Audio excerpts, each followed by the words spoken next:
नमस्कार। आज प्रस्तुत यहाँ पे सभी बड़ी बिंदियों का बहुत बहुत स्वागत है। और आज विशेषकर आज की वार्ता शुरू करने से पहले हम अपनी बात यहाँ से शुरू करना चाहेंगे कि आज विशेषकर भारत का टेम्परेचर थोड़ा सा हाई है, मौसम थोड़ा ज्यादा गर्म है।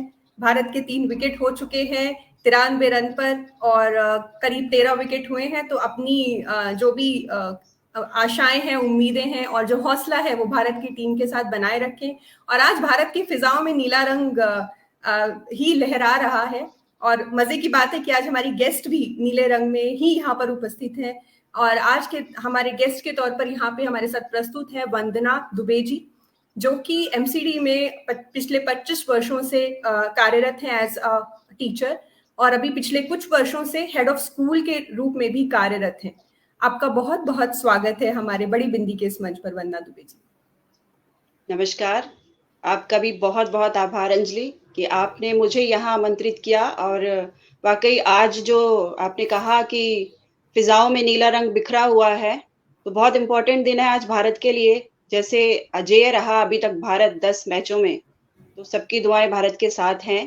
थोड़ी सी कठिन परिस्थितियां चल रही हैं मैच में भी, लेकिन कोई बात नहीं, हम भारत वाले हैं, भारतवासी हैं, तो उन परिस्थितियों से भी पार जरूर पाएंगे। इसी आशा के साथ आज का लाइव शुरू करें आपके साथ। और आप सभी देखने वालों का बहुत बहुत आभार, बहुत बहुत स्वागत।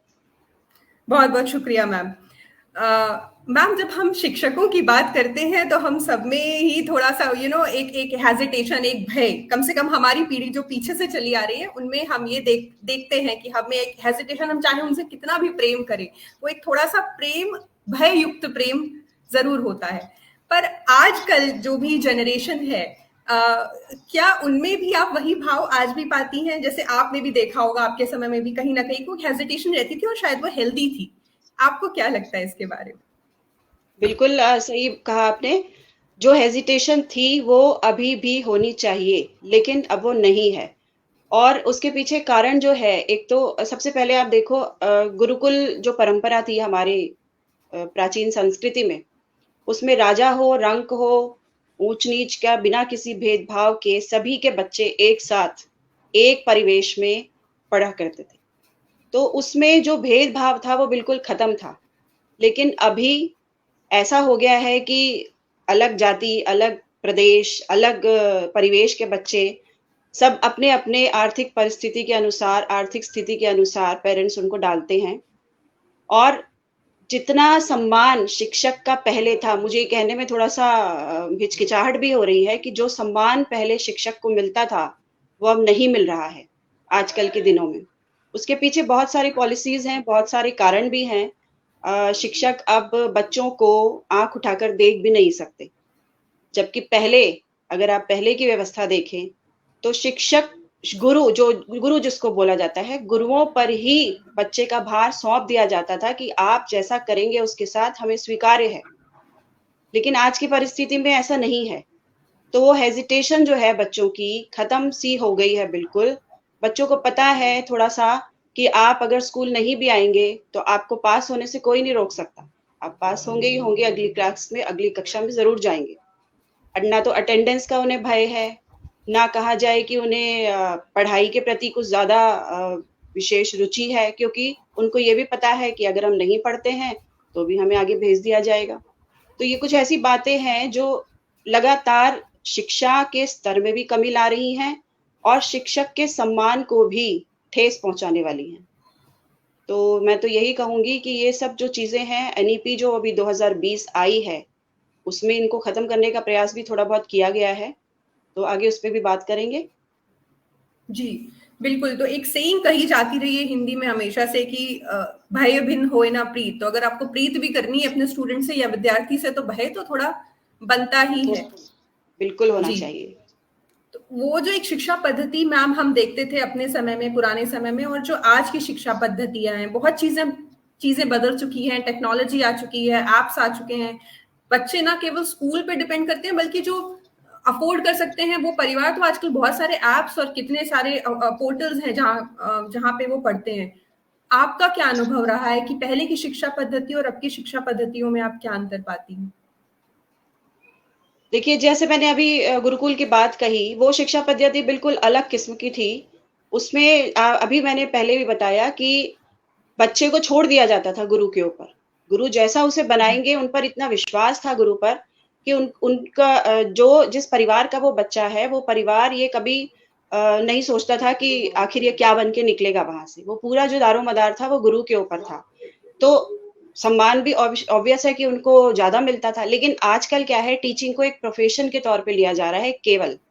लेकिन जी मैं मानती हूँ कि टीचिंग एक ऐसा व्यवसाय है जिसमें अगर आपका जज्बा नहीं है, अगर आप अपने मन से पढ़ाना नहीं चाह रहे बच्चों को, तो आप उस फील्ड में ना आए।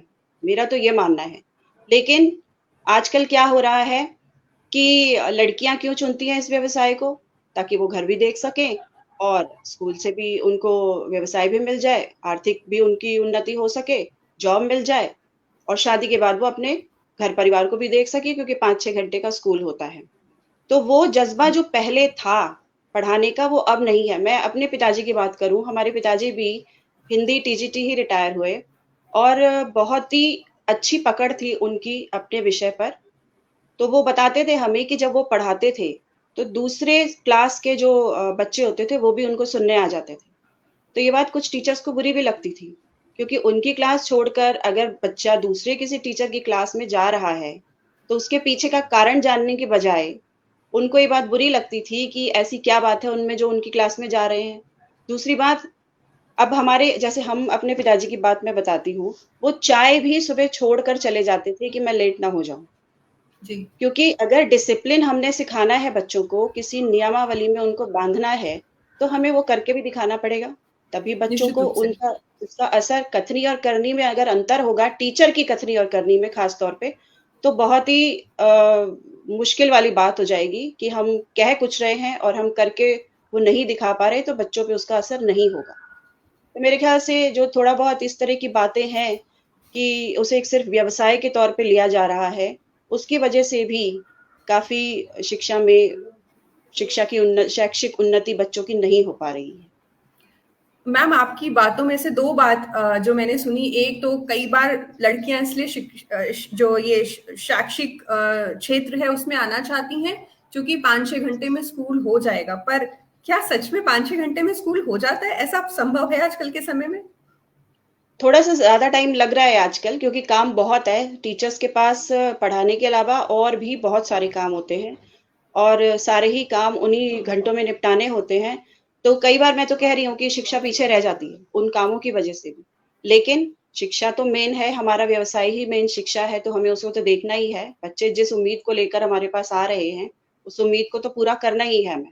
जी लेकिन 5-6 घंटे से ज़्यादा, 6 घंटे तो मान के चलिए, उससे ज़्यादा फ़िलहाल अभी ऐसा नहीं सरकारी स्कूलों में हो रहा। बहुत ज़्यादा टाइम नहीं लग रहा है। तो 6 घंटे तो लगते हैं, उसके अलावा कोई ख़ास टाइम हमें नहीं देना पड़ता। हाँ, ये ज़रूर है कि घर में आके भी कभी-कभार मैसेज चेक करने पड़ते हैं, क्योंकि आजकल सब ऑनलाइन है। जो जी। भी सर्कुलर आ जाता है, ऑनलाइन आ जाता है, तो आपको उस समय कुछ हो सकता है टाइम देना भी पड़े। लेकिन स्कूल में आप 6 घंटे ही हैं मैक्सिमम। जी। अब एक बात और मैं आपसे यहाँ जानना चाहती हूँ जो मुझे पर्सनल लेवल पे बहुत फील होती है, वो ये कि बीइंग अ टीचर आप हर बार हर कक्षा में एक सब्जेक्ट को पढ़ाते हैं। पढ़ाने के तरीके अलग-अलग हो सकते हैं, पर क्या एज़ अ अध्यापक या एज़ अ टीचर कई बार एक सारता नहीं लगती उस चीज़ में? तो वो जो एक मोनोटोनस फीलिंग है उससे वो आती है क्या, पहली बात तो? या आती है तो उससे कैसे पार पाया पाता है एक टीचर? अभी तक जो शिक्षा प्रणाली चल रही है, उसमें बहुत टाइम तक एक टीचर के पास एक ही क्लास होती थी। मैं अपनी प्राथमिक कक्षाओं की बात करूँ तो, अपर जी। प्राइमरी की बात नहीं कर रही, नहीं सीनियर सेकेंडरी की बात भी नहीं कर रही। प्राथमिक कक्षाओं में अगर हम देखें तो एक टीचर जो क्लास टीचर होता था, वो ही 5th तक, 1st से लेकर 5th तक उस क्लास को पढ़ाता था। और उसी एक रास्ता को तोड़ने के लिए अब ये किया गया है कि पीरियड सिस्टम लागू किया गया है। बहुत टाइम से लागू है ये, लेकिन इसको बहुत ही स्ट्रिक्टली अब लागू किया करवाया जा रहा है कि रोटेशन ज़रूर होना चाहिए। आप बच्चे की तरफ से अगर आप देखें, तो बच्चा भी एक फेस को देखते-देखते सुबह से शाम तक, दोपहर तक, जब तक भी जितना भी 5 घंटे का टाइम उसके पास है, बेचारा बोर हो जाता है। जी और इतने छोटे बच्चे तो उनको नई नई चीजें चाहिए, एक्टिविटीज नई नई चाहिए, टीचर भी नया आएगा तो उनके लिए ज्यादा बेनिफिशियल होगा वो। तो ये बहुत अच्छी बात है कि अब रोटेशन है और क्लास में टीचर्स अलग अलग जाते हैं, सब्जेक्ट अलग अलग पढ़ाते हैं, ताकि वो एक रास्ता भी टूटे। और अगर बच्चा मान लीजिए किसी एक टीचर से कुछ कहवाने में असमर्थ महसूस करता है अपने बिल्कुल। आप को, तो कम से कम वो दूसरे टीचर से उस बात को शेयर कर सके। तो ये बहुत जी अच्छा बदलाव है और इससे इसका फ़र्क भी दिख रहा है। बच्चे आजकल अच्छे से इन्वॉल्व हो पा रहे हैं पढ़ाई में। जी, मैं अपने दर्शकों को यहाँ बताती चलूँ कि मैम को यहाँ 2015 में ज़ोनल अवार्ड और 2018 में निगम अवार्ड से सम्मानित किया गया है। मैम आपसे हम जानना चाहेंगे कि ये जो स्कूल में जैसे कि आप हेड ऑफ स्कूल हैं, तो स्कूल में शिक्षा के अलावा भी कई सारे आयोजन किए जाते हैं बच्चों के लिए, कई तरीके की प्रतिस्पर्धाएँ आयोजित की जाती हैं। तो उनका उनके विकास पे किस तरह का प्रभाव पड़ता है, उसके बारे में हमें कुछ बताएँ? देखिए, शिक्षा का जो मेन उद्देश्य है, वो है बच्चे का सर्वांगीण विकास। केवल उसको किताबी ज्ञान देना नहीं है, उसके पूरे व्यक्तित्व में एक परिवर्तन आए और उसमें आत्मविश्वास जगे, शिक्षा का मेन उद्देश्य यही है। तो जो भी क्रियाएँ अतिरिक्त होती हैं, योग है, खेल है, संगीत है, आर्ट एंड क्राफ्ट है, विज्ञान मेला लग रहे हैं आजकल स्कूलों में, बच्चे मॉडल बनाते हैं और ऐसी बहुत सारी एक्टिविटीज़ हैं।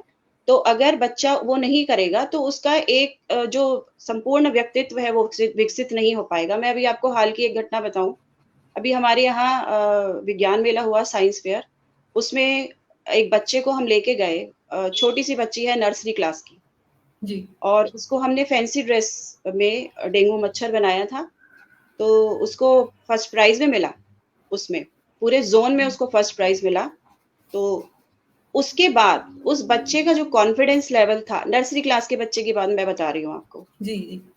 उसका जो कॉन्फिडेंस लेवल था वो इतना हाई हो गया है अब कि वो हर चीज़ में आगे बढ़ने के प्रयास कर रही है वो बच्ची।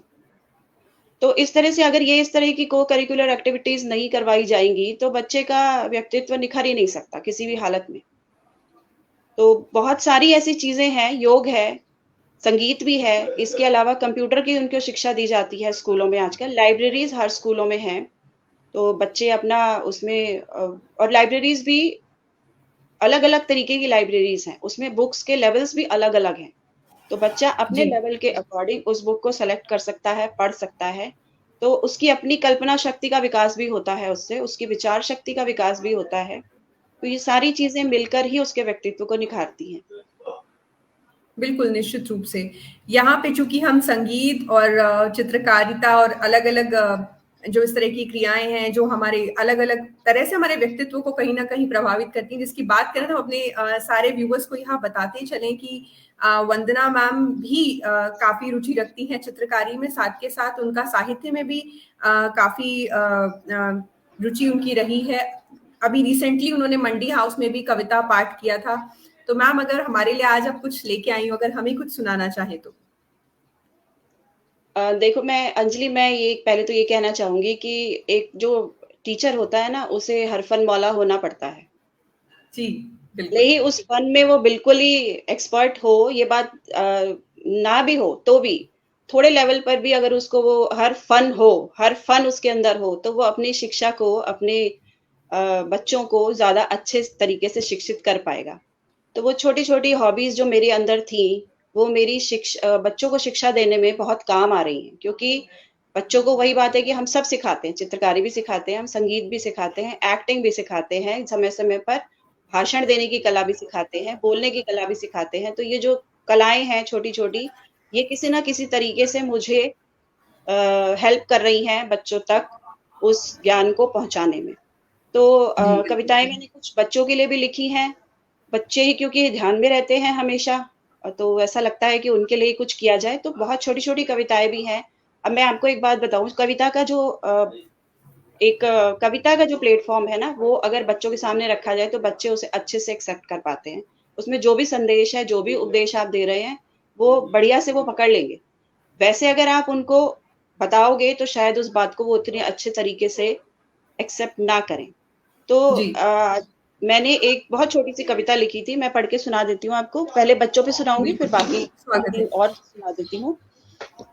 अ, अब मैं अगर बच्चों को ये बताती कि पेड़ हमारे लिए क्यों इम्पोर्टेंट है, पेड़ से हमें क्या-क्या मिलता है, तो बहुत छोटे बच्चे हैं क्योंकि हमारे पास कक्षा 1 से लेकर नर्सरी से लेकर 5वीं तक के, तो मुझे जी, लगता है वो एक दिन याद करते हैं और दूसरे दिन उन्हें वो भूल जाते हैं। भूल जाता, बिल्कुल।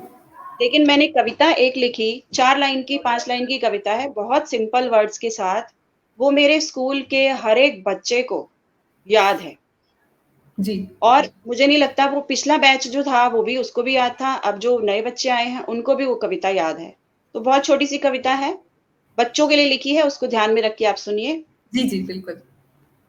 हरा-भरा हूँ, बहुत बड़ा हूँ, धरती पर मैं तना खड़ा हूँ। इसका कोई शीर्षक मैंने बच्चों को नहीं बताया था। बच्चों ने जी, अपने आप पहचाना कि ये किसकी बात हो रही है। हरा-भरा हूँ, बहुत बड़ा हूँ, धरती पर मैं तना खड़ा हूँ। रैन बसेरे मेरे ऊपर चिड़ियों के घर। फल मैं देता, सब्जी देता, पाई न तुमसे एक भी लेता।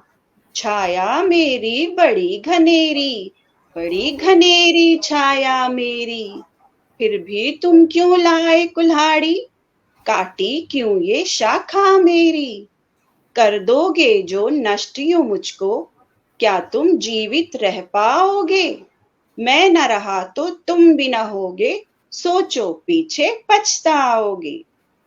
तो ये जो वाह! कविता है, ये कविता देखने में सुनने में बहुत सिंपल सी लग सकती है, लेकिन जो उद्देश्य था इस कविता को लिखने का वो यही था कि बच्चों तक ये बात पहुंचाई जाए कि पेड़ कितने, प्रकृति जो है, पर्यावरण जो है वो हमारे लिए कितनी इम्पोर्टेंट चीज है।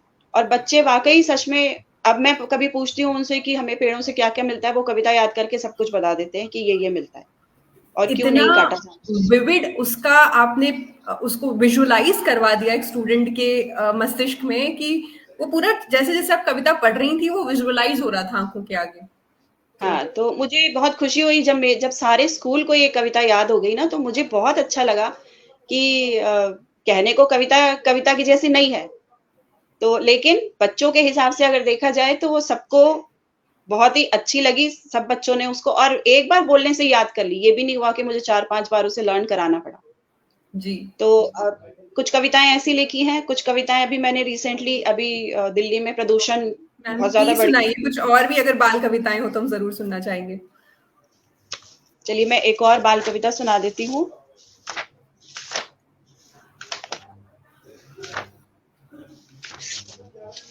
चलिए उससे पहले मैं आपको एक सुनाती हूँ, एक शिक्षक का पत्र विद्यार्थी के नाम।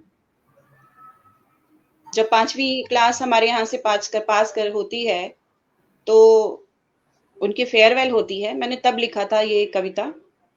तो बच्चों को बहुत अच्छी लगी थी, कितना समझे मैं नहीं समझ सकती, लेकिन जो भी उनको, मतलब उनको ये लगा कि उनके लिए कुछ स्पेशल मैडम ने लिखा, तो जी, शायद वो इस जी, बात को ध्यान भी रखें।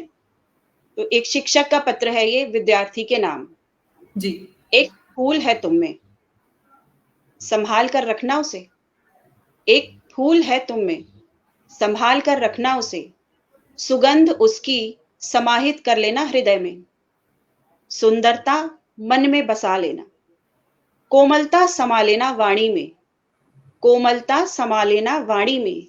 उसकी नमी से आंखों को तर कर लेना। कांटों के बीच भी निखरते रहना। तोड़ने के लिए गर बढ़े कोई हाथ, तो कांटा न चुभने देना। मोहित कर लेना उसे सुंदरता से। फूल पर पड़ी हुई ओस की बूंद की तरह नहीं, फूल पर पड़ी हुई ओस की बूंद की तरह चमकना। उस बूंद में दिखते इंद्रधनुषी रंग बिखेर देना जमीन पर। कदमों की शोभा में राहों पर बिछे फूलों की तरह नहीं, देवों के मस्तक पर सुशोभित पुष्प सा बनना है तुम्हें। कदमों की शोभा में राहों पर बिछे फूल की तरह नहीं, देवों के मस्तक पर सुशोभित पुष्प सा बनना है तुम्हें। और तुम ये करोगे, ये करोगे जब कंटकों के बीच भी फलोगे। निर्जीव दशा में भी हंसोगे, तूफानों में भी जब टिकोगे। क्योंकि शीर्ष यूं ही नहीं मिल जाता। शीर्ष पाने के लिए खपाना होगा अपने आप को। इसलिए जो फूल है तुम में, संभाल कर रखना उसे। वाह वाह, बहुत बहुत खूबसूरत। और एक अध्यापक ने अपनी सारी बात, सारी आशाएं, सारी इच्छाएं, और लास्ट में जो आपने कहा कि और वो तुम बनोगे, वो सारी बात ही उस लाइंस में कह दी गई। क्योंकि क्या मोटिवेशन रिएक्शन, बहुत। क्या रिएक्शन था मैम उन बच्चों का जब जी, आपने ये बहुत कविता खुश पढ़ी हुए उनके? इस कविता को सुन के। कुछ वर्ड्स ऐसे हैं, हो सकता है उन्हें ना, क्योंकि 5वीं क्लास के बच्चे 10 प्लस ही होते हैं, 9 प्लस, बहुत ज्यादा बड़े नहीं होते। लेकिन उनको ये बात बहुत अच्छी लगी कि ये स्पेशली मैडम ने हमारे लिए लिखी। जी और उसका उसी का परिणाम ये है कि अभी भी कुछ बच्चों के फोन, 2013 से मैं इस स्कूल में आ गई हूँ, उससे पहले कुछ ट्रांसफर्स भी हुए जो मैंने लिए अपने आप। तो जो पिछले स्कूल के बच्चे हैं उनके फोन भी मेरे पास अभी तक आते हैं। तो मुझे, मेरी सबसे बड़ी उपलब्धि मुझे यही लगती है कि वो बच्चे अभी तक मुझे याद किए हुए हैं, याद रखे हुए हैं कि मैडम थी कुछ। जैसे हमें अपने बचपन के भी कुछ टीचर्स याद हैं अभी तक। जी और बिल्कुल। वो स्पेशली इसीलिए याद हैं कि उन्होंने हमें जो एक स्पेशल अटेंशन दिया या प्यार दिया अलग से, उसकी वजह से, या क्या था मैं नहीं समझ सकती। कुछ टीचर्स मुझे भी अपने बचपन के अभी तक याद हैं। तो मैं उन टीचर्स, उन बच्चों के लिए एक रोल मॉडल बनूं, ये तो मेरे लिए बहुत ही सौभाग्य की बात होगी। मैम दो बातें मैं पूछना चाहूंगी, आप भी से, आपसे बात करते करते ये मेरे ख्याल में आया। दो बातें ये कि अभी आपने थोड़ी देर पहले अपने पिता की लेगेसी की बात बताई हमें, तो पहली बात तो मैं उनका नाम आपसे जानना चाहूंगी, और ये भी जानना चाहूंगी कि उनको देखते समय ही कहीं क्या आपको ये इच्छा थी कि मैं भी बड़े होकर शिक्षक बनूं? ये जानना चाहेंगे हम आपसे। देखिए, हमारे जो पिताजी थे वो बहुत ही सिद्धांतवादी थे, और मैं कहूँ उसूलों पर चलने वाले थे। श्री उमाशंकर दीक्षित उनका नाम था। तो 2003 में अभी वो हमसे बिछुड़े हैं, काफी टाइम हो गया अब तो। लेकिन उन्होंने घर में जो माहौल था वो हमेशा एक साहित्यिक माहौल सा रहा, क्योंकि उनकी रुचि थी हिंदी साहित्य की तरफ। और उन्होंने भी कविताएं बहुत सारी लिखी। तो जो भी घर में आने वाले मेहमान थे, अतिथि थे, वो उसी लेवल के होते थे। और क्योंकि पिताजी भी टीचर थे तो टीचर्स के साथ टीचर्स का आना जाना तो लगा ही रहता है। तो जो बातचीत होती थी वो बहुत ही स्वस्थ, अच्छे से बहुत ही अच्छे माहौल में साहित्यिक हिंदी साहित्य को लेकर होती रहती थी। तो जी उससे भी हिंदी साहित्य की तरफ भी मेरा लगाव हुआ। और फिर उनको जब हमने देखा कि मतलब बच्चे जो उनसे भी मिलने आते थे हमारे घर में, हमने देखा, और बहुत ही सम्मानजनक भाषा में उनसे मिलते थे, सम्मान पूर्वक मिलते थे। तो एक टीचर को जो सम्मान मिलता है ना, वो हमने देखा अपने घर में। तो मुझे भी ये था कि ये सम्मान बहुत बड़ी बात है कि बच्चे आपको आपके स्कूल छोड़ने के बाद भी 10 साल 12 साल बाद भी आपसे मिलने आए, आपको पूछें। जी। तो टीचर की सबसे बड़ी उपलब्धि ही यही है। तो ये इस उपलब्धि को सच में मुझे भी लगा कि मुझे भी मिलनी चाहिए ये उपलब्धि। अगर मैं भी अच्छे से अपने पिता के कदमों पर चलूं तो शायद, क्या पता, मैं भी इसको चरितार्थ कर पाऊं। तो इसलिए शुरू से ही था कि टीचर बनना है, और किसी और तरफ ध्यान कभी गया ही नहीं। और नियति भी शायद यही चाहती थी, क्योंकि एक आध पेपर पहले दिए भी जो क्लियर ही नहीं हुए, किसी और एलडीसी यूडीसी वगैरह टाइप के पेपर भी दिए, वो क्लियर ही जी नहीं हुए। लेकिन जब मैंने टीचिंग का दिया तो वो एक बार में क्लियर हो गया, जबकि पढ़ाई उतनी ही करी थी, कुछ एक्स्ट्रा पढ़ाई नहीं करी थी। तो ऐसा था कि शायद नियति भी उसी तरफ, उसी ट्रैक पे मुझे भेजना चाहती थी। तो मैं बहुत खुश हूँ अब टीचर बन के। और बच्चों से जो सम्मान भी मिल रहा है उससे भी मैं बहुत खुश हूँ। आपका मैनिफेस्टेशन बहुत स्ट्रांग था मैम, ये कहना पड़ेगा। और ईश्वर ने वैसी ही नियति भी दी, और आप आज तो आपका काफी लंबा अनुभव हो गया, अभी 25 वर्षों का अनुभव हो गया। तो मैम कुछ कुछ अनुभव हमारे साथ साझा करिए जो आपको दिल को छू के गए हो, कुछ भी ऐसे एक दो अनुभव हमारे साथ आपके शैक्षणिक यात्रा के। 25 साल तो हो गए हैं मुझे। मैंने जैसे अभी बताया कि मैं किसी स्कूल के काम से बैंक गई थी, क्योंकि फंड वगैरह आते हैं उनके लिए, कभी कभी बैंक भी जाना पड़ता है। तो जी मैं बैठी हुई थी मैनेजर के पास, कुछ काम अटका हुआ था, मैं बैठी थी। एक लड़की आई, 20-21 साल की लगभग। उस समय कोरोना का टाइम था, उसने मास्क लगा रखा था मुंह पे। जी तो मैं मैनेजर के साथ बातें कर रही थी, वो बहुत देर से, मैंने देखा वो मुझे देख रही है बैठ के। तो मैंने सोचा शायद, पता नहीं, क्योंकि उसके मुंह पे मास्क था, मेरे मुंह पे नहीं था, बाई चांस मैं उसको नहीं पहचान पाई। जब मेरा काम हो गया, मैनेजर से मैंने बात कर ली पूरी, उन्होंने मुझे अश्योर कर दिया कि ठीक है, आपका काम 1-2 दिन में हो जाएगा। तो वो बच्ची मेरे पास आई और उसने मुझे बोला, मैडम आपने मुझे पहचाना? मैंने कहा नहीं। फिर उसने मास्क हटाया, जी। तो मुझे लगा कि इस लड़की को, इस बच्चे को मैंने कहीं मतलब पढ़ाया है। अब कौन-सा स्कूल था, कौन-सी ईयर था, वो मुझे ध्यान नहीं आया क्योंकि काफ़ी पुरानी बात हो गई थी। फिर उसने अपना नाम बताया, भावना नाम था उस बच्चे का, और वो उस बैंक में ही अभी कार्यरत है। तो मुझे उसको देखकर इतना अच्छा लगा और वो अपने आप चल के आई मेरे पास तक, जबकि उसको पता था मैं अपना काम कुछ लेके गई हूँ और हो सकता है उसे उस काम में इन्वॉल्व भी कर सकती थी, तो उसको भी शायद परेशानी ना हो सकती थी थोड़ी बहुत परेशानी। जी। तो लेकिन वो अपने आप आगे से आई और उसने मुझे कहा कि मैडम आपने पहचाना नहीं मुझे, मुझे बहुत अच्छा लगा उससे मिलके। और दूसरी सबसे बड़ी बात, जैसे मैंने अभी कहा कि 15-16 साल पहले के जो बच्चे पास आउट 5th हैं, दूसरे स्कूलों से, अभी मैं जिस स्कूल में हूँ उसके पहले वाले स्कूलों से, उनके भी मेरे पास happy teachers day, happy birthday ma'am, इस तरह के व्हाट्सएप पे जुड़े हुए हैं वो बच्चे मेरे साथ, मुझे फ़ोन भी करते हैं, मैसेज भी करते हैं, तो ये बहुत बड़ी उपलब्धि मेरे लिए है। अभी 2 साल पहले क्या हुआ, इसी स्कूल से पास आउट बच्चे 2-3 लड़कियां और लड़के भी थे हमारा, क्योंकि जनरल शिफ्ट है तो दोनों ही बॉयज एंड कोएड है, दोनों बॉयज एंड जी। गर्ल्स दोनों ही पढ़ते हैं। वो केक लेके आ गए मेरे बर्थडे वाले दिन स्कूल में, और सबके हाथ में छोटा छोटा एक गिफ्ट था। जी। तो उन्होंने वही बर्थडे मनाया मेरा, केक काटा। और मैंने कहा बेटा तुम लोगों को बर्थडे तक याद है मेरा? बोली मैडम हम कैसे भूल सकते हैं ये, आपने इतने अच्छे से हमें पढ़ाया है, इतने अच्छे से हमें आगे भेजा है दूसरे स्कूल में, हम आपका बर्थडे कैसे भूल सकते हैं? तो मुझे मतलब मेरी आँखों में उस दिन सच में आँसू आ गए थे ये देख के कि बच्चे इतना ध्यान रखते हैं आपका अगर आपसे अटैच हो जाते हैं तो। और उन्होंने पूरा बढ़िया से मेरा बर्थडे वही स्कूल में ही मना डाला, केक-वेक कटवा के। और सब, कोई चॉक का डिब्बी लाया था, कोई पेन लाया था, कोई कुछ लाया था, जो उनके अधिकार में बिल्कुल। था, जो उनके उसमें था वो लेके आए थे। लेकिन वाक़ई वो पल ऐसा था कि वो मैं कभी नहीं भूल सकती अपने जीवन में, कि इस तरह का जो सम्मान मिलता है टीचर को, वो भी भुलाए नहीं भूलने वाला होता। अपने किसी पुराने बचपन के टीचर को हम उस तरह से याद करते हैं जैसे हमारी कई स्मृतियां जुड़ी होती हैं मैम, उनके साथ बहुत इमोशनल कनेक्ट होता है। और बीइंग अ स्टूडेंट मैम, आप भी उससे रिलेट कर पाते होंगे कि अपने टीचर से मिलना पुराने, यानी कि कोई कोई खजाना पिछला मिल जाना। तो बिल्कुल बिल्कुल।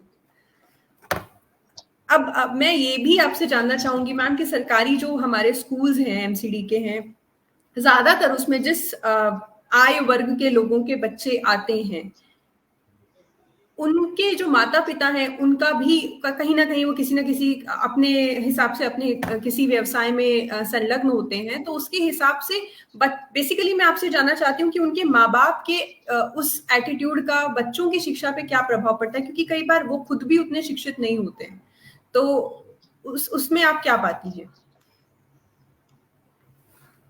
अंजलि, जैसे आपने कहा कि वो खुद भी शिक्षित नहीं होते, तो कई बार तो कुछ बच्चे ऐसे ही आते हैं जो फर्स्ट जनरेशन लर्नर ही होते हैं, पहली बार वही स्कूल आए हैं, उससे पहले की कोई उनकी जनरेशन स्कूल में नहीं आई है। तो उन बच्चों के साथ दिक्कत आती है क्योंकि उन्हें घर में भी देखने वाला कोई नहीं होता।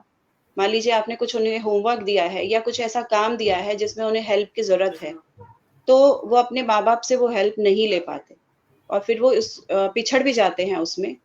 तो जी। ये बहुत ही दूसरी समस्या ये है सबसे बड़ी, कि लड़कियों के साथ खास तौर पे, कि बच्चों को सँभालना, घर का काम में उनकी हाथ बटाना माँ-बाप का, और कुछ की तो आर्थिक स्थिति इतनी खराब होती है कि कमाने के लिए भी इस उम्र में भी बच्चों को लगा दिया जाता है। जी। तो ये बहुत ही चैलेंजिंग चीज़ें हैं शिक्षा के क्षेत्र में, जो दूर होनी चाहिए जल्दी से जल्दी। 6 से 14 साल के बच्चे जो हैं, उनको निःशुल्क शिक्षा का प्रावधान है हमारे भारत के संविधान में नीति निर्देशक तत्वों के द्वारा। लेकिन उसको अप्लाई करने के लिए ये जो पॉवर्टी है या पॉपुलेशन है, ये सारी समस्याएँ कहीं न कहीं जुड़ी होती हैं।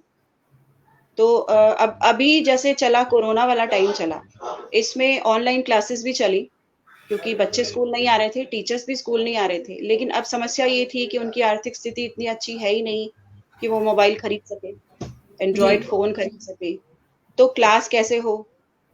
तो ये जो आर्थिक स्थिति है ये सबसे बड़ी समस्या है।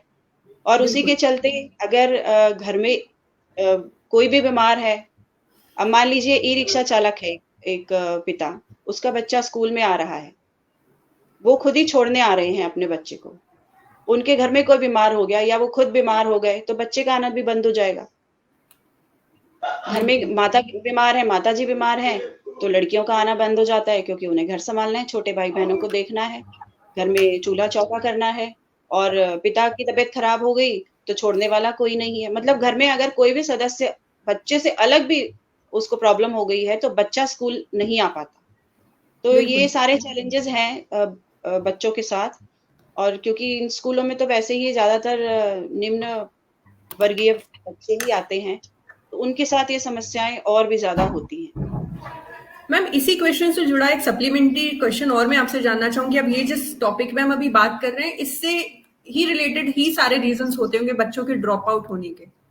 तो क्या बिल्कुल। अब कई बार उनके अभिभावकों से बात की जाती है, वो कितना समझते हैं? कैसा अनुभव रहा है आपका इन विषयों पर? ड्रॉप आउट्स रेट जो है अंजलि, वो प्राइमरी लेवल पर लड़कियों का इतना नहीं है जितना लड़कों का है। प्राइमरी लेवल पर लड़के ज्यादा ड्रॉप आउट्स हैं, लड़कियां इतनी नहीं हैं।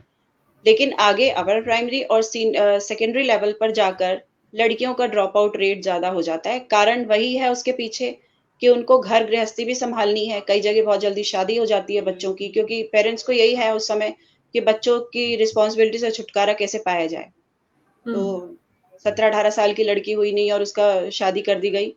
लेकिन उससे पहले भी उनके साथ वही समस्याएं हैं कि लड़कियों को तो घर भी संभालना है, बच्चों को भी संभालना है, भाई बहनों को भी संभालना है, घर की आर्थिक स्थिति में भी योगदान देना है।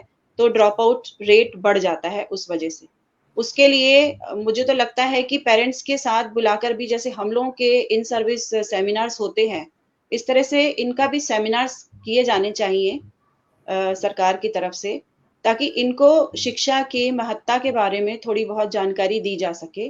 कुछ पेरेंट्स जी। ऐसे हैं जो जानते हैं, जो नहीं आए कभी स्कूल, खुद कभी स्कूल उन्होंने देखा तक नहीं है, लेकिन वो जानते हैं कि शिक्षा बहुत जरूरी है, इसीलिए अपने बच्चों को भेज भी रहे हैं। तो हो बिल्कुल। सकता है कि उन्हें थोड़ा सा गाइडलाइन इस बारे में दी जाए, तो वो ड्रॉप आउट्स रेट को भी कम करने में असरकारक हो सकती है। तो हम तो बुलाते हैं, पीटीएम वगैरह करते हैं जब भी, तो हम बच्चों से जो बच्चे एब्सेंट होते हैं, ज़्यादा अनुपस्थित रहते हैं, उनके कारणों की जांच करने के लिए उनके पेरेंट्स से बातचीत करते हैं। जो हमारे हाथ में है हम उसे दूर करने की कोशिश भी करते हैं। लेकिन जो इस तरह के हैं कि अब किसी की आर्थिक स्थिति ही इतनी खराब है कि वो बच्चे को नहीं भेज पा रहा, तो वहाँ तो हम भी बंधे जी। होते हैं, कुछ कर नहीं सकते। बिल्कुल। बिल्कुल।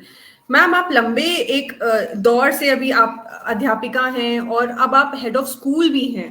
तो यहाँ पे being a teacher and being a head of school एक एडमिनिस्ट्रेटिव लेवल आ जाता है, जब आप एक एडमिनिस्ट्रेशन देख रही हैं एंटायर स्कूल का। तो इसके अपने क्या चैलेंजेस होते हैं, आपके कैसे अनुभव रहे हैं, और आप क्या अंतर पाती हैं being a administrator in a school? कहने को दोनों पद जो हैं, टीचर या एचओएस, वो दोनों ही पद स्कूल से ही रिलेटेड हैं, लेकिन काम करने के तरीके में बहुत अंतर है। अगर आप टीचर हैं केवल, तो आपकी रिस्पॉन्सिबिलिटी थोड़ी सी कम है। आप अपनी क्लास की जवाबदेही आपकी है। आपसे जो भी अगर जी। कोई उच्चाधिकारी आएगा, तो आपसे आपकी क्लास के प्रोग्रेस के बारे में, बच्चों की उन्नति के बारे में, कक्षा के बारे में ही पूछेगा। अगर उससे आपका काम सेटिस्फाइड है अपने हिसाब से, तो वो ठीक है। लेकिन एक एचओएस के तौर पे सबसे बड़ी तो जो अंतर है वो ये है कि टीचर को निर्देश मिलते हैं, उसको काम खुद करना है। एचओएस को काम करवाना है, लेना है। तो सबसे बड़ा जी। चैलेंज तो ये है कि स्टाफ के साथ किस तरह से कोऑर्डिनेशन रखा जाए कि हमेशा वो आपके सहयोग के लिए तैयार रहें। तो सबसे बड़ा चैलेंज यही है कि निर्देश तो एचओएस को भी ऊपर से उच्चाधिकारियों से ही मिलते हैं और उन्हें ही पूरा करवाना है, लेकिन पूरा करवाना है और पूरा करना है, दोनों में बहुत अंतर है। फर्क है। बिल्कुल। एचओएस को काम पूरा करवाना होता है और एक टाइम लिमिट के अंदर अगर आपको एक चीज, कोई इंफॉर्मेशन आगे भेजनी है, तो आपको पूरे स्टाफ को कन्विंस करना पड़ेगा, उनसे काम लेना पड़ेगा नियत समय के अंदर। तो ये सारे कोऑर्डिनेशन, और फिर टीचर्स ही नहीं है, अपना स्टाफ ही नहीं है, नगर निगम के और भी विभाग हैं, जैसे जी उद्यान विभाग है, बिजली विभाग है, आपको उनके साथ भी कोऑर्डिनेट करके चलना पड़ता है, क्योंकि समय-समय पर इन लोगों की भी सहायता स्कूल में, कभी बिजली, पंखे खराब, कभी कोई मरम्मत, जी कभी डालियाँ टूट गई हैं पेड़ों की स्कूल में, प्रांगण में, तो वो सबकी देखभाल, सबकी व्यवस्था की ज़िम्मेदारी एचओएस के ऊपर ही है। तो उसकी जी जवाबदेही थोड़ी ज़्यादा हो जाती है और थोड़ा ज़्यादा चैलेंजिंग जॉब हो जाता है ये वाला, टीचर की बिल्कुल बनिस्बत। बिल्कुल बिल्कुल। मैम हम थोड़ा सा दोबारा साहित्य की तरफ रुख करते हैं और चूंकि हिंदी आपका प्रिय विषय रहा है, आपने शुरू से ही हिंदी विषय में ही आपने स्नातकोत्तर भी किया, स्नातक भी किया और अभी भी आपकी साहित्य में रुचि है। तो पहली बात तो मैं कुछ और कविताएं आपसे सुनना चाहूंगी यहाँ पे और साथ के साथ ये भी जानना चाहूंगी कि आजकल बच्चों में कितना, आप अपने स्कूल के बच्चों में क्या ये इस तरह की रुचियां पाती हैं कि हम कुछ पढ़ें, हम कुछ अपने हिसाब से, हमारे टाइम में तो था क्योंकि हमारे टाइम में ये डिजिटल गैजेट्स नहीं हुआ करते थे, तो जो भी होता था वो स्टोरी बुक्स ही होती थी, हमें वही पढ़ने मिलती थी। पर क्या आजकल के बच्चों में भी ये चीजें हैं? अंजलि, आपने खुद ही जवाब दे दिया है कि आजकल सोशल मीडिया जो सबकी पहुँच में है, उसने बच्चों की कल्पना शक्ति, विचार शक्ति सबका बंटाधार मैं कहूँ कर दिया है बिल्कुल। तो हमारे टाइम में भी इस तरह का ये मोबाइल की पहुँच इतनी हम तक नहीं थी। तो मुझे याद है कि मैं जब खुद स्कूल से आती थी, तो सबसे पहला काम मेरा होता था कि मैंने अपना बैग उतारा, अपनी यूनिफ़ॉर्म चेंज करी और मैं लेके बैठ गई। मुझे जो भी मिला चित्रकारी बनाने को, जी सीमित संसाधन होते थे, मुझे पेपर्स, हम लोग को पेपर भी इतने अच्छे तरीके से नहीं मिल पाता था, A4 साइज़ मिला या कॉपी का ही पेपर मिला। उसी में जो मिला उसको देख के चित्र बनाना शुरू कर दिया। तो क्योंकि उस समय ना टीवी इतने होते थे, ना मोबाइल इतने होते थे। और वही था कि अगर चित्रकारी नहीं करनी तो कोई किताब उठाई, चंदा मामा है, चंपक है, हमारे घर में सब आती थी ये। जी वो पढ़ना शुरू कर दिया, तो रीडिंग हैबिट भी बनी रहती है एक। लेकिन आजकल के बच्चों के साथ क्या है कि उनको एक मोबाइल मिल गया है, उसके लिए आपको, उसने सबको पछाड़ दिया है, ना घड़ी की ज़रूरत है, ना आपको टीवी की ज़रूरत है, ना आपको किसी और चीज़ की ज़रूरत है। सारा सोशल मीडिया सब सब उस पे ही, आपको गूगल सर्च करेंगे, आपको दुनिया भर की चीज़ें मिल जाएँगी। लेकिन जी किताब पढ़ने में और उसको टीवी के स्क्रीन पर देखने में बहुत अंतर है। किताब पढ़ने में जो मज़े आते हैं, वो आप टीवी के स्क्रीन पर, वो जो मोबाइल का स्क्रीन है, उस पर आप बिल्कुल वो मज़े ले ही नहीं सकते। आप पन्ने पलटेंगे तो कहीं न कहीं आप उस किताब के साथ अपने आप को जुड़ा हुआ पाएँगे। लेकिन जो मोबाइल है, अगर आप उसपे मान लो कि आप किसी का साहित्य भी पढ़ रहे हैं, तो आप वो अटैचमेंट हो ही नहीं सकता आपका उसके साथ। दूसरी उसकी जो आँखों पे प्रभाव है, विपरीत पड़ता है, वो बिल्कुल तो है ही बच्चों के साथ। तो ये तो बिल्कुल गैजेट जो बच्चों की पहुँच में, और ये गैजेट ऐसा आ गया है कि इसे ना छोड़े बन रहा है, ना अपनाए बन रहा है। तो ये इस तरह का है कि मतलब ना उगला जाए, ना निगला जाए वाली कहावत इस पे चरितार्थ होती है। जी और इसके साथ मैं ये बात और कहना चाहूँगी कि जैसा भी हो, ठीक है, ये मोबाइल बहुत ज़रूरी चीज़ है, लेकिन हमें जिस एज ग्रुप के बच्चे हमारे पास आते हैं, उनके हाथ में ये जितना कम जाए, उतना ही अच्छा है। क्योंकि ये इसमें अच्छी चीज़ें भी हैं सारी और खराब चीज़ें जी भी हैं। आपके ऊपर डिपेंड है कि आप क्या लेना चाहते हैं, उस अथाह सागर से आप क्या निकालना चाहते हैं। लेकिन हमारे जो बच्चे हैं, उन्हें शायद इतनी समझ नहीं होती। वो वो चीज़ें भी देख रहे हैं जो उन्हें इस उम्र में नहीं देखनी चाहिए। मैम, तो एक उसका बहुत इंपॉर्टेंट प्रश्न मैं आपको यहाँ रोक के मोबाइल की क्योंकि हम चर्चा कर रहे हैं वो यहाँ पूछना चाहूंगी। आप शिक्षिका हैं, आप बच्चों से रोज आप मिलते हैं, आप उन्हें देखते हैं, तो मैं यहाँ पे एक जरूर, क्योंकि ये बहुत हम आजकल मामूली, कम से कम प्राइवेट स्कूल्स में तो बहुत दिखता है कि किसी बच्चे को पकड़ा गया मोबाइल के साथ, वो मोबाइल लेके आया था। आपको क्या लगता है एक बच्चे को मोबाइल दिए जाने की सही आयु क्या होनी चाहिए? और मोबाइल की जब हम बात कर रहे हैं तो ऑफकोर्स हम एंड्रॉइड फोन की बात कर रहे हैं, आप वो वाली स्क्रीन वाले फोन नहीं रहे जिसमें आप यूट्यूब या कोई और पोर्टल नहीं यूज करते थे। तो आपको क्या लगता है क्या सही एज होनी चाहिए किसी बच्चे को मोबाइल दिए जाने के लिए? देखिए, मुझे तो लगता है कि 17-18 साल से पहले बच्चों को मोबाइल दिया ही नहीं जाना चाहिए। लेकिन कंडीशंस कुछ ऐसी बन जाती हैं कभी-कभी, जैसे अभी कोरोना का टाइम गया और ऑनलाइन क्लासेस चली, तो मैंने अपने खुद के बच्चे को ही मोबाइल दिलवाया। तो जी क्योंकि ऑनलाइन क्लासेस, पढ़ाई तो छोड़ी नहीं जा सकती, लेकिन उसका गलत इस्तेमाल ना हो, ये भी ज़िम्मेदारी मेरी ही है अब देखना।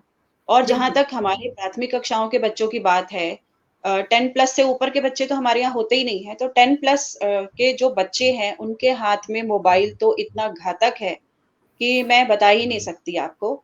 12 साल, कई रिसर्चों में आपने देखा होगा, पढ़ा होगा कि 12 साल से नीचे के बच्चों को मोबाइल ना दिए जाने की बात कही गई है। उसके पीछे रीज़न यही है कि उस समय विकसित हो रहा होता है हमारा जो शरीर है, जो मन है, मस्तिष्क है, बिल्कुल, आँखें हैं, बिल्कुल। उन पे सब पे विपरीत प्रभाव पड़ता है, यहाँ तक कि बोन मैरो तक असर डालता है।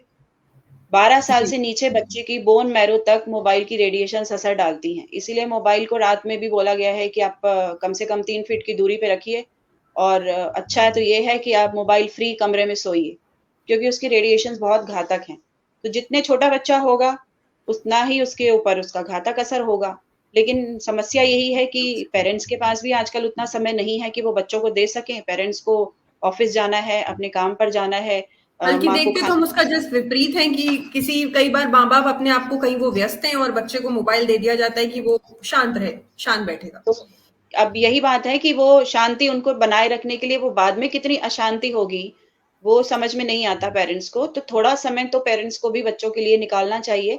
और हमारे टाइम में भी पहले कहाँ मोबाइल होता था, पहले तो मोबाइल होता ही नहीं था, तो बच्चे तो हम लोगों ने भी सबने पाले अपने, बिना मोबाइल के ही काम किया, जैसे भी किया उस समय किचन में भी काम किया और जॉब भी की, सब कुछ किया। जी, तो ये काम जब तब हो सकता था, तो अभी भी हो सकता है, लेकिन अब वो सुविधा एक मिल गई है बिल्कुल। बच पेरेंट्स को, तो उनको मोबाइल मोबाइल पकड़ा देते हैं बच्चों को, तो ये है बहुत गलत ही बात। 12 साल से नीचे के बच्चे के हाथ में तो मोबाइल बिल्कुल दिया ही नहीं जाना चाहिए। जबकि आजकल आप देखेंगे कि साल भर का बच्चा भी जी, मोबाइल स्क्रॉल करना जानता है। बिल्कुल, बिल्कुल। मैम, मैं जानना चाहूँगी साहित्य में जैसे कि आपकी रुचि है, तो कुछ अपनी पसंदीदा किताबों और लेखकों के बारे में हमें बताइए। मैंने 94 में एमए किया था हिंदी में। और जैसा कि मैंने बताया कि घर में थोड़ा साहित्यिक माहौल रहा, तो मुझ पर जो असर है, मुझे जो लगता है, पता नहीं है कि नहीं है, जो मुझे लगता है, मुझे छायावाद से बहुत लगाव रहा। और छायावाद के जो 4 स्तंभ रहे, आदरणीय महादेवी वर्मा जी, पंत जी, निराला जी और जयशंकर प्रसाद जी, इनका जो साहित्य है, वो मुझे कहीं न कहीं बहुत खींचता है अपनी तरफ। ये था भी हम लोगों के सिलेबस में भी था ये। कामायनी पढ़ी मैंने। और जी, महादेवी वर्मा जी की किताबें हैं, कुछ संस्मरण भी हैं उनके अतीत के चलचित्र, स्मृति की रेखाएं, जिसमें उन्होंने अपने छोटे छोटे संस्मरण लिखे हैं। बहुत ही इंटरेस्टिंग किताबें हैं ये, अगर आपको पढ़ने का मौका मिले आप भी जरूर पढ़िएगा। और मेरी जो कविताएं हैं उनमें भी मुझे कहीं ना कहीं थोड़ी बहुत झलक लगती है छायावाद की। है कि नहीं मैं ये नहीं बता पाऊंगी, क्योंकि वो बहुत ऊंचे कवि हैं और मैं उनके सामने कुछ भी नहीं हूँ, लेकिन फिर भी मुझे उन्हीं से प्रेरणा मिली। जी, कुछ कविताएँ कहिए मैम प्लीज़। अच्छा, मैं अभी जो मैंने रिसेंटली, मैं उस समय बात कर रही थी कि अ, दिल्ली में जो पॉल्यूशन हुआ है, जी, या उससे पहले मैं एक और नदी की व्यथा सुना देती हूँ आपको। मेरी कविताएं जी, ज्यादातर कुछ किसी ना किसी समस्या के ऊपर ही हैं, तो आप नोट करिएगा ये भी। या जी, तो मैं कहूंगी ये जो उपदेशात्मक भी हो सकती हैं वो, कई लोग कहेंगे उन्हें उपदेशात्मक हैं, क्योंकि बच्चों से जुड़ी हुई है ना, तो कहीं ना कहीं वो उपदेश उनमें कुछ ना कुछ ऐसी बिल्कुल। बात आ जाए। तो एक कविता मैं उससे पहले सुनाती हूँ, नदी की व्यथा। क्षमता चुक गई है मेरी, अब नहीं धो पाऊंगी मैल तुम्हारे। क्षमता चुक गई है मेरी, अब नहीं धो पाऊंगी मैल तुम्हारे। तुम्हारे पाप, हजारों वर्षों से तुम करते रहे अधर्म, और लगा ली डुबकी कतकी पूनों पर। हजारों वर्षों से तुम करते रहे अधर्म, और लगा ली डुबकी कतकी पूनों पर। सोचा तुमने धुल गए तुम्हारे सब अधर्म। सोचा तुमने धुल गए तुम्हारे सब अधर्म, मिल गया अगले पापों को करने का परमिट। अपनी आकांक्षाओं के मकड़ जाल में उलझाते रहे सदैव मुझे, और सब समाहित करती रही मैं अपने अंदर। तुम्हारी ही अकर्मण्यता कीचड़ और काई बनकर मंडरा रही है मेरी तलहटी पर। तुम्हारी ही अकर्मण्यता कीचड़ और काई बनकर मंडरा रही है मेरी तलहटी पर। और अब तो इंतहा हो चुकी है उसी की, मेरी सतह तक भी चली आ रही है उसी की सड़ांध। ये फेन, ये बदबू खा चुकी है मेरी निर्मलता, चुक गई है मेरी क्षमता। अब तो बख्श दो मुझे, अब तो बख्श दो मुझे, अब किसी काम की नहीं मैं तुम्हारे। मुझे अब ऐसे ही बहना है, ऐसे ही रहना है। आशा है निर्मल हो पाऊंगी फिर, बशर्ते तुम स्वयं उठाना सीख लो अपने पाप की गठरी। बहुत बहुत भारी कविता थी मैम ये, और बिल्कुल एक नदी जो कह सकती थी वो सारी बात आपने अपनी इस कविता में कह डाली। ये ये वही जो समय अभी हम देख रहे हैं, वो चाहे दिल्ली हो या किसी कोई और शहर हो भारत का, पॉल्यूशन अपनी चरम पर है और हम अभी भी चेते नहीं है। इसके साथ ही मैं ये तो मैंने नदी पर लिखी, अभी मैंने रिसेंटली प्रदूषण पर एक कविता लिखी है। जी ये भी बिना शीर्षक की कविता है, शीर्षक अभी नहीं लिख पाई मैं इसका, और जी मेरी ज्यादातर कविताओं के शीर्षक हैं भी नहीं, मैं सुनने वाले पे छोड़ देती हूँ कि आप उसको किस तरह से लें, जी आपकी कल्पना शक्ति पर है वो। तो अभी पॉल्यूशन की वजह से दिल्ली में छुट्टियां चल रही हैं, आपको पता होगा, जी जी जी और बच्चों की क्लासेस भी बंद हैं, टीचर्स की भी स्कूल नहीं आना हो रहा। अब कल से खुलने वाले हैं, लेकिन फिलहाल अभी बंद था स्कूल। तो जी ये जो पॉल्यूशन है ये हर साल की समस्या बन गया है। तो उस पर एक कविता मैंने लिखी है। देखती हूँ, मैं इसको थोड़ा आगे कर लूं, जी जी डायरी।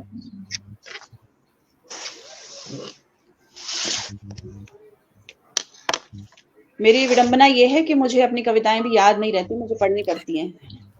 कोई बात नहीं मैम। देखती हूँ, चली आ रही है काली सर्पिणी, सुरसा के समान मुंह बाती, मुझे लील लेने को आतुर नजर आती। देखती हूँ, चली आ रही है एक काली सर्पिणी, सुरसा के समान मुंह बाती, मुझे लील लेने को आतुर नजर आती। विष व्यापक है, जहर से भरे हैं दंश, मानो समाप्त करने को आतुर है मानव अंश। दूर भागने का प्रयास व्यर्थ हुआ जाता है, दूर भागने का प्रयास व्यर्थ हुआ जाता है। और ये क्या, जकड़ लिया है उसने मुझे, अपनी कुंडली में मुझे चारों ओर से लपेट लिया है। अपने भारी भरकम शरीर को मेरे चारों तरफ लपेट दिया है। बचने का मार्ग समाप्त दिखता है। चरमरा रही हैं मेरी हड्डियां, चरमरा रही हैं मेरी हड्डियां, टूट रही हैं अस्थियां। जकड़न बढ़ती ही जा रही है, श्वास हो रहा है अवरुद्ध, जीवन होता जा रहा है विरुद्ध, दम घुटता ही जाता है। विशालकाय जबड़ा मुझे लील लेने को आतुर नजर आता है। हड़बड़ाकर आंख खुलती है, हड़बड़ाकर आंख खुलती है तो अपने को बिस्तर पर पाती हूँ। पसीने से तरबतर होती जाती हूँ।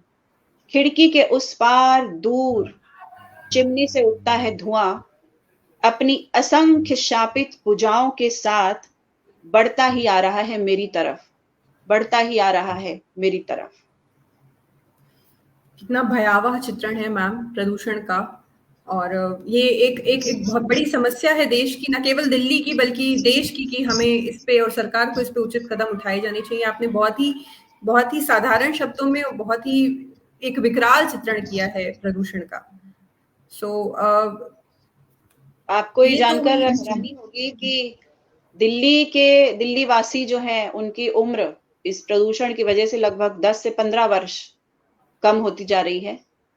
तो ये जो प्रदूषण है ये एक ऐसी समस्या है कि जिसका समाधान बहुत जल्दी होना चाहिए, और शिक्षा पे इस भी इसका असर ना ही पड़े तो ज्यादा अच्छा है, क्योंकि आने वाले वर्षों में भी अगर इसी तरह बढ़ता रहा प्रदूषण तो ये समस्या तो और विकराल रूप लेगी। मैम, मुझे इससे बढ़ के एक और समस्या लगती है दिल्ली में कि अब हम इन बातों को ना बहुत नॉर्मलाइज करने लगे हैं कि अच्छा अब ये हो गया है और अब इसकी छुट्टियां होने लगी। अच्छा, बच्चों को ठंड में आंख जलती है, प्रिकॉशन ले लीजिए या छुट्टियां कर दीजिए, पर एक उस पर एक आमूल चूल हमारा क्या प्रयास होना चाहिए उसके विषय में हम कुछ नहीं देखते। तो ये मुझे उससे कहीं बड़ी बात लगती है। ये हमारी आदत बन गई है कि कितना भी बड़ा कुछ भी कांड हो जाए, कुछ भी आपदा आ जाए, वो थोड़े दिनों के बाद नॉर्मल हो जाते हैं हम लोग, और उसको एज यूजुअल ले लेते हैं। उसकी जी समस्या का समाधान करने का कोई प्रयास नहीं किया जाता। जी बिल्कुल। मैम हमने इंट्रोडक्शन में अपने जो भी व्यूवर्स हैं उनको बताया था कि मैम को चित्रकारी का भी रुचि है, चित्रकारी में भी रुचि है। तो अगर आपके पास आपकी कोई कलाकृति या कोई पेंटिंग साथ हो तो प्लीज हमें दिखाइए। अंजलि, पहले तो मैं एक किस्सा ज़रूर सुनाना चाहूँगी इस बारे में। मैंने जैसे बताया कि मुझे बचपन से ही बहुत शौक था, और मैंने जो पहला अपना चित्र बनाया था, मुझे याद है मैं 6 साल की थी तब, और जी वो मैंने बनाया था कृष्ण जी को टोकरी में बिठा के वासुदेव भरी हुई जी यमुना में लेके जा रहे हैं। तो उस समय क्योंकि और संसाधन नहीं थे, तो यही इसी तरह से अपनी हॉबीज को विकसित करने का प्रयास मैंने किया। लेकिन जितने भी चित्र बनाए, वो क्या बताऊं मैं, मतलब मुझे बताते हुए भी थोड़ा वैसा लग रहा है कि वो उनको कहीं ऐसी जगह मैंने रख दिए कि कई सालों के बाद देखा, कई सालों तक जी वो सुरक्षित भी रहे, लेकिन अचानक मैंने देखा तो उनमें दीमक लग गई थी। तो वो पुराने जितने भी थे, मेरी स्मृतियां सब खत्म हो चुकी हैं। लेकिन अब जब कोरोना टाइम दोबारा से आया, तो जी मैंने दोबारा से उस हॉबी को थोड़ा-सा शुरू किया, और मैंने ये तब बनाया था एक चित्र, क्योंकि उस समय सबको घर जाने की हिदायत दी जा रही थी, अपने घरों में रहने की हिदायत दी जा रही थी। तो ये एक बनाया था, कैलाश की ओर। मैम ये थोड़ा उसे शायद फोन के सामने और रखें। हाँ मुझे लगता है क्लियर दिख नहीं रहा है, जितना शायद जी पीछे से न, क्योंकि बहुत ज़्यादा डार्क इसमें नहीं है कलर्स। जी क्या कहना चाहता है मैम ये चित्र, इसमें क्या कहा गया है, अगर हमें कुछ बताना चाहें इसके बारे अब में। ये देखिए, इसमें अर्धनारीश्वर हैं। जी उन्होंने अपने पुत्र गणेश जी को पकड़ा हुआ है। वो घर नहीं जाना चाह रहे, जैसे बचपना होता है एक, और जी गणेश जी ने चूहे को पकड़ा हुआ है, और हाँ कैलाश की ओर जाने की बात हो रही है। तो ये जी कोरोना टाइम में मैंने बनाया था, जब ये बात हो रही थी कि अभी तो अपने घर ही चलो, घर ही सबसे सुरक्षित है, बाहर ना घूमे तो ज्यादा अच्छा है। तो ये वाह उसी पर आधारित था ये चित्र। जी कितना अच्छा और मैसेज है, चित्र चित्र के साथ कितना अच्छा मैसेज कहा गया है कोरोना के दौरान। मैं तो इसकी तारीफ है मैम। तो ये तभी मैंने उसी सोच में बनाया था। बाकी बहुत ज्यादा चित्र मेरे पास अब नहीं है, और अब इतना टाइम भी नहीं मिलता, लेकिन सारे स्केचिंग ही है। आप शायद ना देख पाए इसमें इस जी तरह ये के ये कुछ। ये ज्यादा क्लियर हो रहा है मैम, ये कृष्ण है जी। तो ये जो हॉबी है, ये मुझे शिक्षा में कहीं ना कहीं अ, बच्चों को जी शिक्षित करने में, उनको जी सिखाने में मुझे हेल्प करती है। बाकी तो ये ऐसा कुछ नहीं है, बहुत बड़े बड़े चित्रकार हैं हमारे देश में। तो ये अपनी एक छोटा सा जी शौक था। इस तरह के कुछ हैं चित्र। जी ये श्री राम है जी। जी। बहुत सुंदर मैम। कितने सारे हमने आज कितने विषयों पे बात करी, शिक्षा की बात करी, डिजिटलाइजेशन की बात करी, पॉल्यूशन की बात करी, संगीत की भी बात कैसे ना करें मैम हम। तो क्योंकि आपकी रुचि है तो मैं इस लोभ को छोड़ नहीं पा रही हूँ कि आपसे ना कहूँ कि आप हमें कुछ गुनगुना के भी सुनाएं प्लीज। मैं अंजलि यही कहूंगी कि बाथरूम सिंगर हूँ मैं, ऐसा कुछ बहुत अच्छी गायिका नहीं हूँ मैं। लेकिन हाँ, वही है कि थोड़ा बहुत गाने, जब कभी मिला गाने को या मौका मिला तो गा लिया, और वही बच्चों की शिक्षा में ही उसका यूज कर लिया, उतना ही है। तो मैं, क्योंकि 25 सालों से अब सुबह जो हमारी मॉर्निंग है, वो प्रेयर के साथ जी ही शुरू होती है, तो एक आदत सी बन गई है उसे सुनना। तो मैं वही जी 4 लाइनें आपको गुनगुना के सुना देती हूँ। जी ए मालिक तेरे बंदे हम, ऐसे हो हमारे करम, नेकी पर चले और बदी से टले, ताकि हंसते हुए निकले दम। ए मालिक तेरे बंदे हम। बहुत बहुत धन्यवाद मैम इतना समय हमें देने के लिए। और चलते चलते मैं आपसे एक मैसेज जरूर लेना चाहूंगी हम हमारी सभी बड़ी बिंदियों के लिए।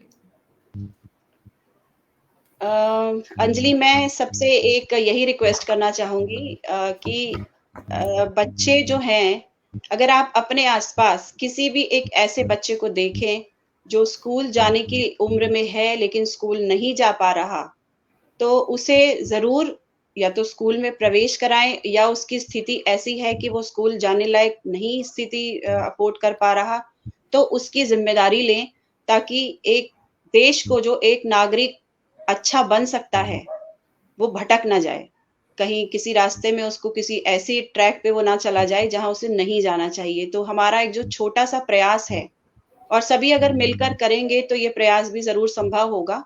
एक बच्चे की जिम्मेदारी शायद हम सबको कहीं ना कहीं लेनी चाहिए, ताकि वो आगे चलकर एक देश का सभ्य नागरिक बन सके।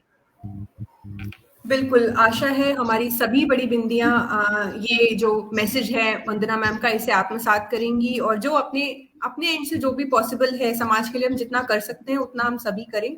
और ये कहते हुए मैं एक बार अपनी सभी बड़ी बिंदियों को यहाँ ये बताना चाहती हूँ कि हमारे डिस्क्रिप्शन बॉक्स में बाई मी या कॉफी का लिंक है, जिस पे आप जाके कम से कम एक और अधिक से अधिक कितनी भी कॉफीज खरीद सकते हैं। जो धनराशि है ये हमारे कैंसर सर्वाइवर्स के लिए जाती है। ये कहते हुए एक बार फिर से मैम, मैं आपका बहुत बहुत धन्यवाद करना चाहूंगी हमारे साथ जुड़ने के लिए और हमें इतना समय देने के लिए, इतनी कविताएं सुनाने के लिए। आपसे मिलकर हम सबको बहुत अच्छा लगा। धन्यवाद जी, आपका भी और सुनने वालों का सबका बहुत बहुत धन्यवाद, आभार।